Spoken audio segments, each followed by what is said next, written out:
Social media विभागाचे शहराध्यक्ष वैभव गंगणे यांनी सुनील तटकरे यांना महाराष्ट्रात एकमेव राहिलेली राजकमल सर्कसमधील कलावंतांना केरळच्या धर्तीवर महाराष्ट्रातही राज्य शासनाकडून अनुदान मिळण्याबाबत निवेदन दिले। समाज घटकातील महत्त्वाचा घटक कलाकार हे जीवनातील सर्व सुख-दुःख बाजूला ठेवून आपल्या कला शैलीतून समाजाला नेहमीच आनंदी ठेवत असतात। काम असेल तेव्हा 4 पैसे या कलाकारांच्या पदरात पडतात।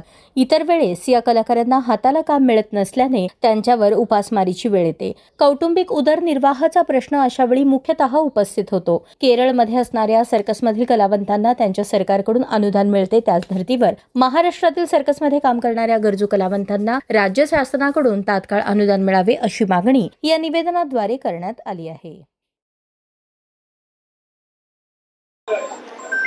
सुरुवातीला राष्ट्रवादी काँग्रेस पार्टीचे राष्ट्रीय अध्यक्ष आमच्या दरवड आदरणीय अजितदादा पवार यांना व प्रदेशाध्यक्ष खासदार सुनीलजी तटकरे साहेब यांना वाढदिवसाच्या मनपूर्वक शुभेच्छा।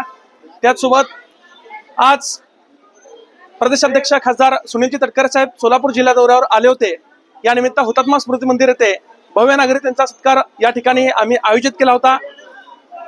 आपल्या नेत्याचे विचार ऐकण्यासाठी सोलापूर शहर जिल्हा नव्हे संपूर्ण महाराष्ट्रातून राष्ट्रवादी समर्थक हुतात्मा स्मृती मंदिरात आले होते।